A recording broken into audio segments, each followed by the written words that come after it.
Bismillahirrahmanirrahim. Assalamualaikum warahmatullahi wabarakatuh. Perkenalkan, kami dari kelompok 7 atas nama Dina Mariana dan saya sendiri Norahimah. Di sini kami akan mempresentasikan materi kami yang berjudul Ilmu Rasam Al-Quran. Latar belakang, seperti yang kita ketahui, Al-Quran merupakan firman Allah yang diturunkan kepada Nabi Muhammad sebagai Nabi terakhir kita melalui perantara Malaikat Jibril secara berangsur-angsur yang berfungsi sebagai bacaan sekaligus sebagai kitab bagi umat Islam. Maka dari itu, kita harus memahami Al-Quran. Rasam Al-Quran itu sendiri adalah sebuah ilmu yang membahas dan mempelajari lebih dalam tentang penulisan dalam mushaf-mushaf yang terdapat dalam lafal-lafalnya maupun dalam penulisan bentuk huruf-huruf yang akan digunakan. Yang pertama, yaitu pengertian rasam Al-Quran. Secara etimologi, rasam merupakan masdar dari rasama yasramu rasma, yang berarti menggambar atau melukis. Kata rasam ini juga bisa diartikan sebagai sesuatu yang resmi atau menurut aturan. Jadi, rasam merupakan tulisan atau penulisan yang mempunyai metode aturan. Secara terminologi, terdapat beberapa interpretasi diantaranya dari hasil penelitian Puslitbang Lektur Keagamaan Departemen Agama RI. Istilah rasam Utsmani diartikan sebagai cara penulisan kalimat-kalimat Al-Quran yang telah disetujui oleh sahabat Utsman bin Affan pada waktu penulisan mushaf. Pada dasarnya, bahasa Arab ditulis sesuai dengan bentuk pengucapannya, tanpa terjadi pengurangan, penambahan, pergantian, ataupun perubahan. Akan tetapi, terdapat beberapa penyimpangan pola penulisan dalam mushaf-mushaf Utsmani yang berbeda dengan tulisan Arab pada umumnya, sehingga terdapat huruf yang ditulis kurang sesuai dengan pengucapannya. Hal itu dilakukan untuk tujuan yang mulia pada masa setelahnya. Yang kedua, yaitu kaidah rasam Utsmani. Kaidah penulisan Al-Hazaf.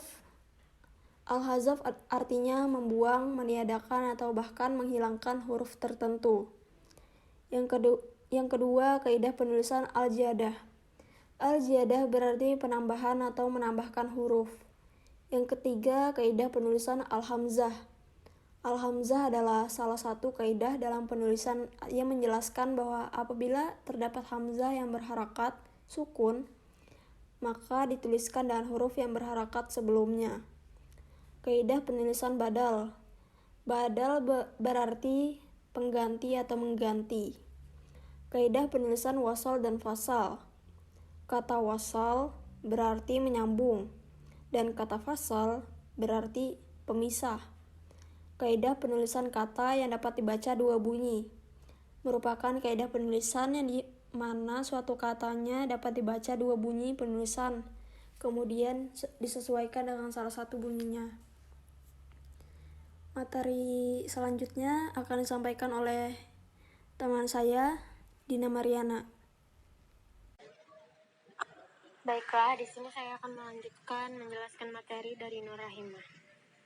Langsung saja yang ketiga, hubungan rasam Utsmani dan pemahaman Al-Quran.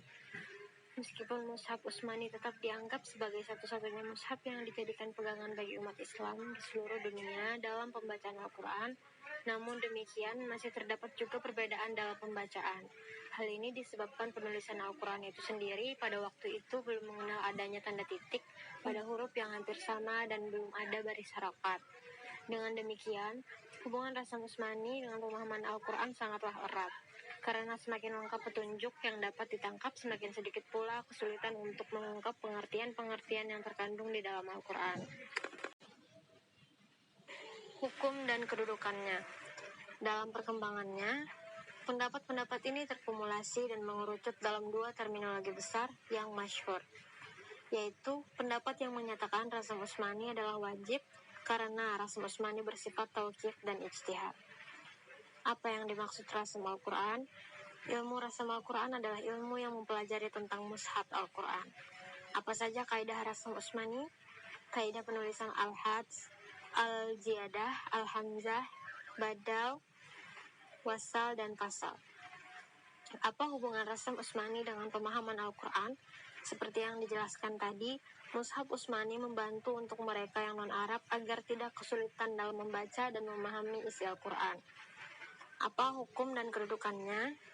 Peneliti sepakat dengan pendapat Syekh Izzuddin bin Abdussalam karena lebih dianggap masuk akal dan bisa diterima, yaitu Al-Quran adalah bacaan umum.